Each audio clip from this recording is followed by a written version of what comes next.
All right, hello from Santa Clara. It's really starting to heat up here for the NFL draft. Take a look at what our Diana Rossini of The Athletic tweeted just a little bit ago. The 49ers have had conversations with teams, including with one picking in the top 10, about trading either of their prized wide receivers, Brandon Aiyuk or Deebo Samuel, in an effort to move up in the first round, per sources. So I immediately look at this and I immediately say, John Lynch and Kyle Shanahan really leave no stone unturned. Just this morning, I wrote about their draft day history. They traded 6 times back in 2017. That was their first draft with this regime. They've traded so much, both during the draft, after the draft. I mean, the 49ers look at every single angle of everything. And this is just the latest. Deebo Samuel and Brandon Aiyuk, part of discussions, according to Diana Rossini's sources. I think that Mike Silver said something similar about Deebo Samuel, although Mike earlier this week said that Deebo Samuel had been assured by his bosses that he wouldn't be traded. I think it'd be foolish for the 49ers to go around saying never to players, though. They want to keep all their options open. And it does seem that their options are open at this point. Well, what would the benefit be of the 49ers trading either one of these two guys, especially Deebo Samuel? Because I think that Brock Purdy and Brandon Aiyuk mesh together better than Brock Purdy and Deebo Samuel. Purdy's a precision passer. Brandon Aiyuk also has been much more available for the 49ers over the course of the past several seasons. He's only missed one game since his rookie year in 2020. So I think that Aiyuk probably fits the 49ers' long-term plans more efficiently. But as far as benefits go downstream, we know that they're in a crowded cap situation, and we know that they have to fit Brock Purdy into that crowded cap situation. I'm going to show you Deebo Samuel's contract because you're going to hear a lot of misinformation. I've already seen it online about potential savings and dead money. I think that a lot of people don't understand how dead money works. So I would just like to show you Samuel's contract and explain how savings would work, because that's the main real incentive for the 49ers in this situation down the road. They also would need a short-term reward for trading Deebo Samuel, which is, I think, might be the holdup here. I think that this team is firmly in short-term win-now mode. So when I say that there's a simple standard of 49ers judgment, that means that any potential move that you look at, you can frame it with one operative question. Do the 49ers have a chance to get better now with this move? So many teams will make moves, and getting better now isn't necessarily a prerequisite. They're like, okay, yeah, well, maybe we can repackage this for a draft pick who might be able to integrate into the roster. And within a year, within 2 years, we'll be a better football team. The 49ers have no such luxury. The 49ers are in position where every single move that they make now has to be connected to improvement or at least stability in the absolute short run, which makes any kind of trade tough because you're going to have to get commensurate value back, and it's tough. The draft is right now. I'm going to be going down to the facility here, which is a stone's throw away. I'm going to head there in a little bit. The draft starts at 5:00. Even the top 10 picks are not surefire slam dunks. Now, there's a ton of value in a top 10 pick, but the 49ers are looking for something that they can turn. If they do execute a trade, they're looking for something that they could turn into immediate value and immediate improvement as a football team. And for that, you have to look at wherever there's slack in this team, right? Where are spots that the 49ers can get a whole lot better very quickly, and they can maximize those chances of getting better with a rookie player, a new player. I think that the offensive line on the right side, a top 10 prospect, could potentially help the 49ers get better immediately, and pass protection was their big weakness last year. And something like the second tight end position. That's why a lot of people are talking about Brock Bowers, the tight end out of Georgia, who's projected to go around number 10. So if the 49ers are able to somehow score a top 10 pick or somewhere in that area, you could look at a Joe Alt from Notre Dame, who might be the best blocking offensive lineman in this draft. You can look at a Brock Bowers from Georgia. You can look at a Malik Neighbors if you want a really high-profile wide receiver in the top 10. Those are all positions where you would be like, I don't think receiver is, by the way, because Brandon Aiyuk has developed, Deebo Samuel's developed. Those guys, it's going to be hard to pick a rookie that has the kind of impact of those players. But you find other areas of this roster that have some slack, and you improve those, and you say, hey, the improvement here is greater than what we lose at receiver. In that case, you can theoretically be better next year. I am just laying out the argument for a potential move, just so you can understand what dynamics the 49ers are playing with. Lynch and Shanahan do seem to be leaving no stone unturned, and I promised you I'd show you the Deebo Samuel contract situation. So when you talk about Deebo Samuel, there are $39 million in potential savings if you do trade him. I'm going to put this on the screen. If Deebo is traded. Throwing this together really quickly for you guys right now. How do you get the $39 million? Well, you have to look at what the 49ers have slotted for Deebo Samuel in his contract from this point moving forward. So we're in the year 2024. He's got a $21 million base salary right here. The signing and the option bonus have already been paid by the 49ers. So this would all accelerate and hit as dead money this year. But people are obsessed with dead money instead of being focused on cap savings. And it's time to be more focused on cap savings than dead money, because the 49ers cap situation is larger than just one season. If you're going to pay Brock Purdy, if you're going to pay Brandon Aiyuk, if you're going to pay so many other members of this roster over the course of the next several seasons, you need to consider that cap space that is unused in 2024 carries over into 2025. So with Deebo Samuel, it's $21 million that you owe him this year for the base salary, $750,000 in per game roster bonus money, $200,000 workout bonus, $150,000 for the incentives that he made last year. So that's already something the 49ers have had to pay. Basically, you had $21 million plus $950,000. It's $22 million owed to Deebo Samuel this year. Next year, $16.6 million base salary plus $900,000, $17.5 million. We'll call it $18 million. So $22 million plus $18 million. That's about $40 million. It's in the $39 to $40 million range. That's why I put $39 million at the bottom of the screen. So if you do trade Deebo Samuel, you are no longer on the hook for 2024 and 2025. And that's $39 million that can be carried over into next season. And then since the pool is connected, I talk about the salary cap being a sink in every single season. The sinks are all connected. The 2024 sink is connected to the 2025 sink, and so on and so forth. Since it's all connected, you could theoretically have way more money to work with to keep a team around Brock Purdy and company in future seasons. Deebo's missed some time due to injuries. That's why I mentioned Brandon Aiyuk has only missed that one game since 2020. But what's really interesting is that Diana Rossini put out that both of these players have been in discussions, and the 49ers are trying to move to the top 10. This is not the 49ers just trying to move up a few spots. They've talked with at least one team in the top 10, which means they want to take a really big swing here. I talk about this, the King's ransom standard, because to me, this is all coming full circle. Back in 2022, Deebo Samuel was up for a new contract. 49ers were negotiating with him. He demanded a trade because they were far apart on their terms. The 49ers reportedly were only willing to trade Deebo Samuel if they got a King's ransom in return, a trade offer that blew them away. And I interpreted King's ransom to mean exactly what I was just talking about, something that they could logically look at and realistically say, okay, we can get better right now with this return. We have the draft capital to get better right now, even though we're losing Deebo Samuel. Obviously, that King's ransom was not met. There was a report that the Jets offered the 49ers pick number 10 in exchange for potentially Deebo Samuel, but the 49ers would also have to send their second round pick that year. 49ers thought that was too much. They didn't think that that was a King's ransom from the Jets. They kept Deebo Samuel. They paid Deebo Samuel his big contract. Fast forward here to 2024. Brandon Aiyuk is up for a new contract. He hasn't requested a trade, but he's been in a lot of trade rumors.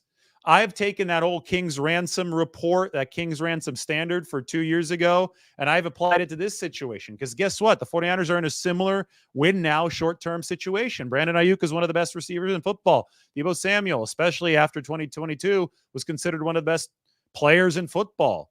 You don't want to lose a guy like that when you're just trying to get better, when you're trying to get to that last little stretch to win a Super Bowl. You're an inch away from kicking the door down. You can't take steps backwards. So I applied the King's Ransom theory to Brandon Aiyuk. You've heard me talk about it so much over the course of the past few weeks. It's funny to me now that we've gotten to a point where both Deebo Samuel and Brandon Aiyuk are being discussed, and I think that the King's Ransom theory applies to both of them. Here's the tweet from Diana Rossini. The 49ers have had conversations with teams, including with one picking in the top 10 about trading either of their prized wide receivers, Brandon Aiyuk or Deebo Samuel, in an effort to move up in the first round.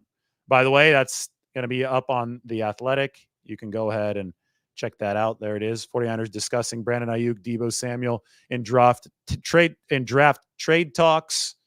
I'm taking this link. I'm copying it, giving it to Mike. He's going to put it into the description. My big picture takeaway, and we've seen this every year, there are discussions. There were the 6 trades I talked about in 2017. I called John Lynch like Trader John, not Trader John, but Trader Joe's, the store, like not a trader, not a TRAITOR, but a trader. Like he actually loves the trade, TRADER. The 6 trades in 2017 set a tone when he first took over during the NFL draft. Since then, we've seen the very aggressive trade up for Trey Lance in 2021. We've seen the very aggressive trade for Christian McCaffrey. That happened in 2022. The trade for Emmanuel Sanders in 2019. Hell, they traded up for Brandon Aiyuk in 2020 from 31 to 25 in that season. So the 49ers have shown that they will leave no stone unturned in looking for different paths to try to improve the football team. And to me, when we see this from Diana Rossini today, when we see these Brandon Aiyuk, Deebo Samuel reports, it seems like more of the same. I don't know if it's likely to happen. I would, in fact, say that it's unlikely to happen, because what team is going to give the 49ers enough to give them a good feeling about getting better now without either of these 2 prized wide receivers? Deebo means so much in the offense. Brandon Aiyuk means so much in offense in different ways. I mean, one of the reasons why this offense was the best in football last year was because of the unique adaptability of its weapons. Brandon Aiyuk, great man coverage beater, obviously a really good blocker. He did so much so well. We've shown how Brandon Aiyuk was an outlier amongst NFL receivers last year. He's going to get a top dollar this offseason, and he deserves top dollar. Deebo Samuel, meanwhile, is the greatest yards after the catch receiver that we've ever seen. Like, we haven't seen better numbers after the catch by a mile. So Deebo Samuel brings the short catches and obviously the bruising ability after those catches. What he did in Philadelphia this past season with all those touchdowns was absolutely special. But if you look at the 49ers cost structure, they can obviously afford to keep both of them. I've talked about this a lot. They can keep Brandon Aiyuk's cap hit low over the course of the next couple years, and then they could cross the Deebo Samuel bridge later. He's got 2 more years under contract, including this one. If they want to, they can maneuver and prioritize Deebo Samuel and Brandon Aiyuk to fit next to Brock Purdy. But there might be trade-offs elsewhere on the roster. So when you talk about the $39 million in potential savings if Deebo Samuel is traded, because you basically lose the base salary this year and the year after that, and you talk about cap space flowing from season to season, well, then you hit an obvious point where the 49ers are feeling that they can afford other positions for this football team in future years that they wouldn't be able to afford if they do pay the $39 million, or at least this season's $20 million, to Deebo Samuel. Same thing with Brandon Aiyuk. Same kind of idea, except it's not already on the books, right? If you do commit to that long-term extension for Brandon Aiyuk, that money is put on the books, and you're trying to be as sustainable as possible if you're the 49ers. So it's a matter of trade-offs if you're San Francisco, and it's a matter of balancing the long-term and the short-term. I just tend to think that the short-term is of such great importance to the 49ers right now that to be moved off of these players, they really would have to be convinced. And that's why I say that the Kings ransom standard comes absolutely full circle. You take a look at who the 49ers might add if they do get a very valuable draft pick. I just mentioned some of the players that are in that top 10. Everybody's talking receivers for some reason today. That seems to be the flavor of the moment. At 31, we have no idea.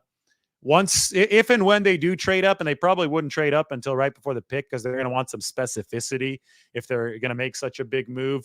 But until they do trade up, it's really hard to talk specifically about where the 49ers might zero in. I think with a top 10 pick, you zero in on a player. With a number 31 pick, there's no way you could zero in on a player because you don't know what's going to happen out there. It's still, I think, much more likely they don't make a move just because of the standard that they've set to make a move. But if a move does happen, then you could start talking very, very specifically about what the 49ers might want to pick up with, who knows, a top 10 pick.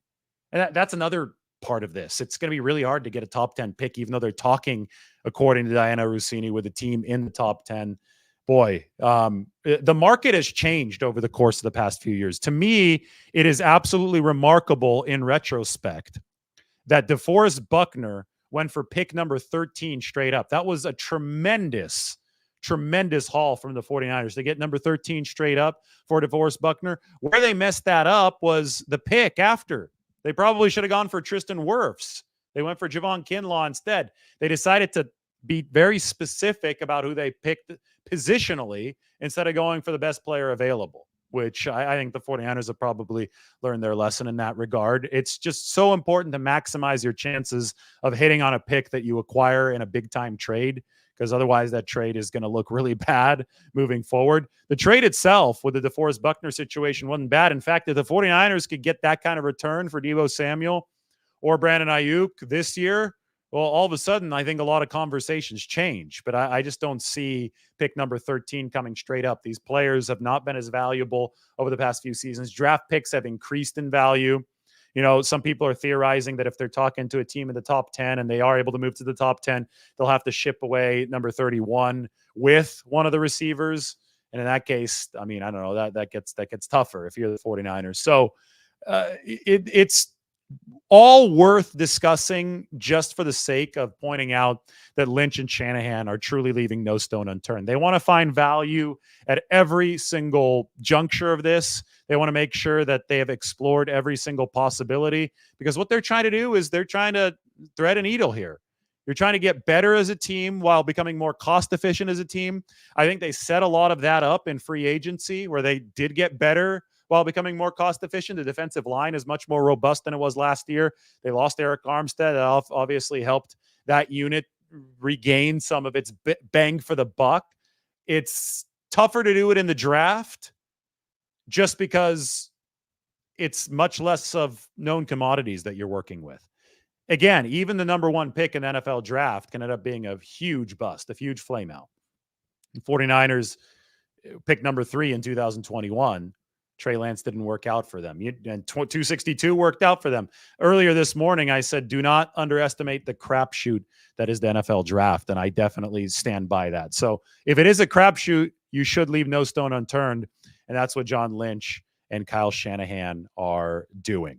I'm going to pick up a few questions. First, though, I'm going to show you guys some food.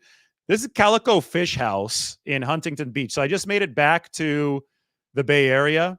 There's Andrew Gruel, celebrity chef. He took care of us with some great stuff in the kitchen. Some of the best lobster that I've ever had. I would say it's the best lobster I ever had. And, you know, I give you a lot of different angles. This is the lobster cheeseburger.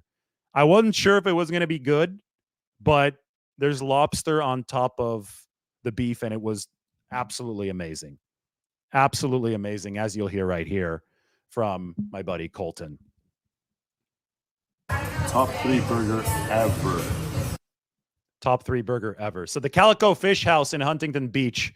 I mean, hell, I'll play that one more time. It was really awesome. We're just in Orange County getting ready for the draft. I promise you guys to share some of the best food that I run into. The oysters also, we had the half East Coast, half West Coast combination, but that lobster was insane. So we took this lobster, put it on the burger, and had ourselves some surf and turf. a surf and turf burger from Calico Fish House. Andrew Gruel holding down the fort right there on the beach in Huntington Beach down in Orange County. What a little warm up for the NFL draft. That was a whole lot of fun. All right, time to move this to a 49ers Q&A before I head over to the facility, which I could see right out the window. Got 900 of you in here. This is nice.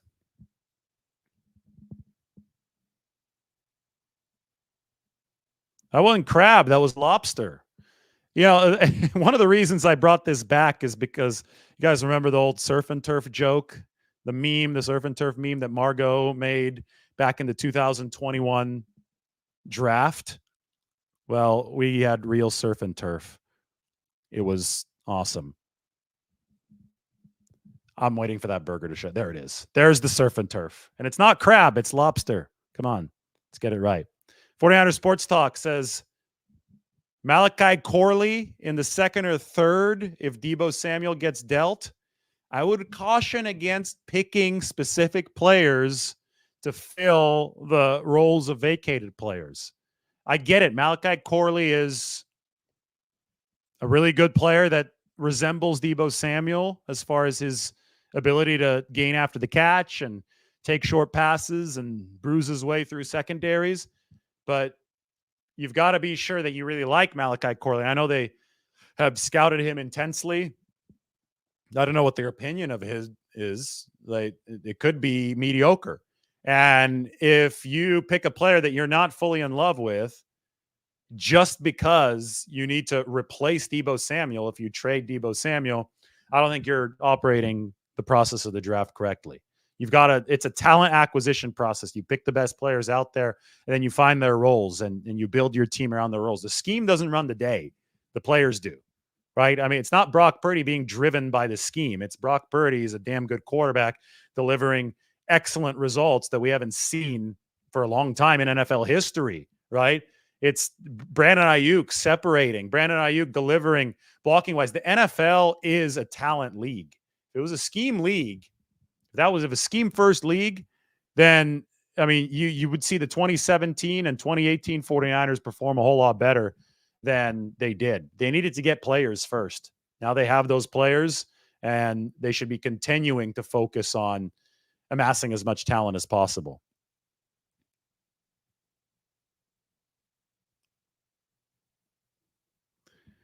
Beer, Deebo are not enough to get into the top 10. Question is, what more would the 49ers need to give away? I mean, it's a good question. And I think that, again, the 49ers, they're in position of stockpiling as much talent in the now. So if you did give Deebo Samuel or Brandon Aiyuk away in a trade, the return to you would have to be considerable. And if they're not enough to get into the top 10 where that return would be considerable, then you just have to ask yourself, what are we even doing here?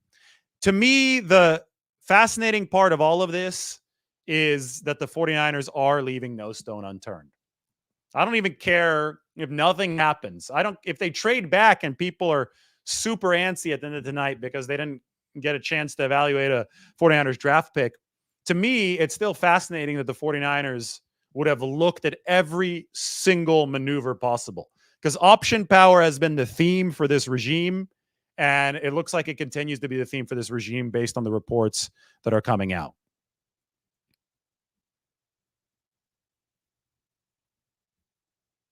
Why would the 49ers trade either one? Who would replace either one? No one. No, I mean, it would be really hard to replace Deebo Samuel or Brandon Aiyuk immediately.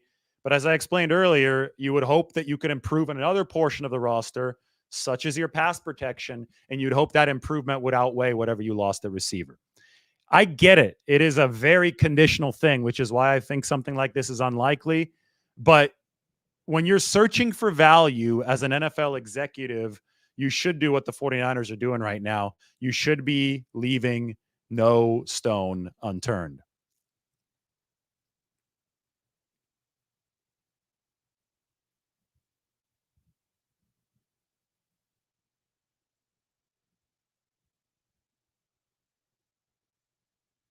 If the 49ers trade Deebo Samuel, do they still have to pay his contract? No, you don't pay whatever is still owed to him. You've already paid the signing and an option bonus, so that hits as dead money. So that's just a delayed cap hit. Obviously, anything that you've paid to a player has to hit the cap at some point. So in the case of Deebo Samuel, that would mean here, we could show you. That would mean this column and this column.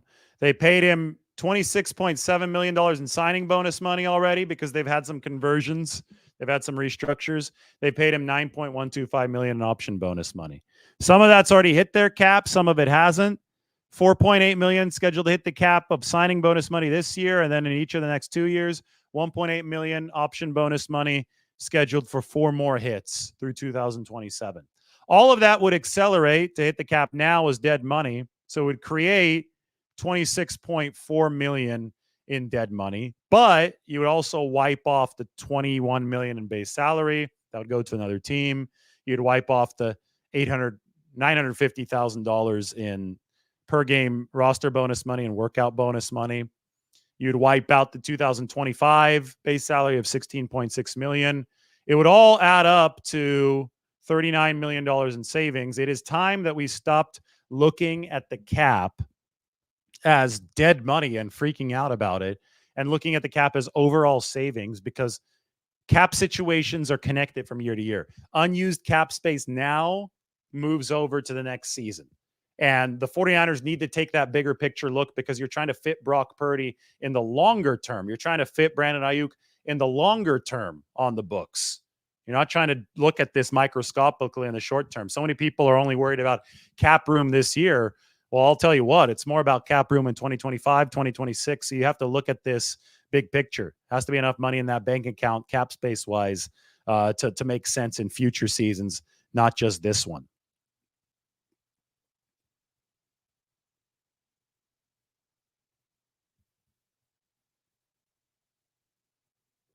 This is a good question. Do I feel that Brandon Aiyuk and Deebo Samuel are complementary to each other, similar to John Taylor and Jerry Rice? I feel like you can't have one without the other. It's a good point. I think that you could have Jerry Rice without John Taylor, as we saw. Jerry Rice was awesome anywhere. So I don't think that level of complementary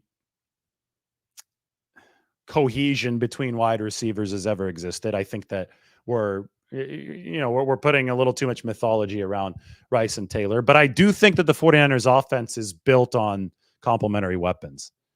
Different types of skill sets plus adaptability from each of the players, which allows Kyle Shanahan to disguise what he runs formationally, is extremely important. George Kittle can play wide receiver. George Kittle's a tight end. George Kittle's lined up in the backfield. Deebo Samuel obviously can run routes downfield, but he's better at the shorter stuff. I mean, he's a battering ram. He's a unique player in that regard. Brandon Aiyuk is not as good at the stuff that Deebo Samuel does as he is at his own man-beating stuff as the X wide receiver position on the outside. So you have adaptable weapons, but they still have complementary skill sets. They absolutely do. I do not believe that you need one for the other to produce, though. You need one for the other to produce at his best, but that's a team sport. That's how team sports work.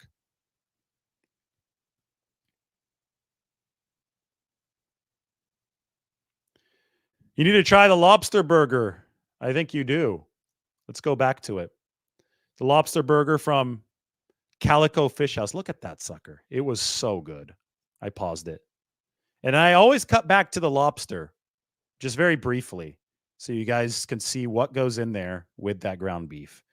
It was Andrew Gruel. I mean, he's a pioneer. He is, and he told us, a lot of people came in because they wanted to try the burger. They knew we had a good burger, but they also wanted to have the lobster, because Andrew Gruel is from the Northeast, and he started off as a cook and a chef over in the Ritz-Carlton in Boston. And so he's known for how he works with the lobster, the Maine lobster. But the people who came into the restaurant were like, hey, I don't know if I want a burger or a lobster roll. I kind of want both. So why not put both of them on one piece of bread? And that's exactly what happened.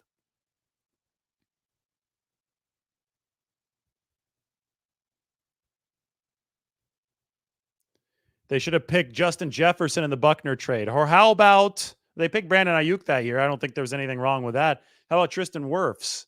It's unfortunate they didn't, but I think, again, hindsight's 2020, but I think if you do look at it in that way, 49ers might have a Super Bowl title or two under their belts by this point. Trust me, it might sound gross, but it wasn't. It was one of the best things that I'd ever tasted.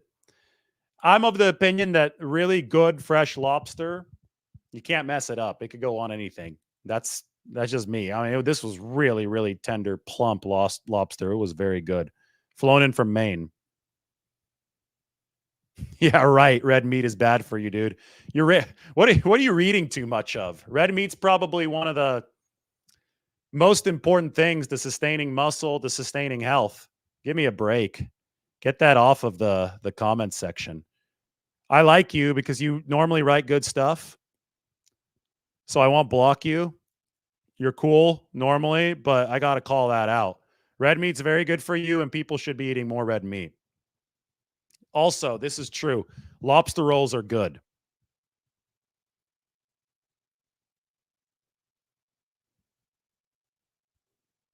Smash that like burger, not the like button. People talking about lobster in the comments section. Anyway, we started this show with the Diana Rossini tweet. We went back to the burger, and we'll end this show with a Diana Rossini tweet. I'm going to go chill for a little bit before I head over to the team facility. But the 49ers have had conversations with teams, including with one picking in the top 10, about trading either of their prize wide receivers, Brandon Aiyuk or Deebo Samuel, in an effort to move up in the first round, per sources. I think the Kings ransom standard stays true for the 49ers. John Lynch and Kyle Shanahan are leaving no stone unturned. The simple standard of judgment for the 49ers right now is how can they get better immediately, which is what makes a trade like this unlikely. But the fact they're leaving no stone unturned tells you that they see at least potential options to have their cake and eat it too. Get better now and also become a little bit more financially sustainable in the future. Stay tuned. It's going to be a lot of fun. I'll be here with you for every single step of it. If I turn that camera around right now, you'd be able to see Levi Stadium.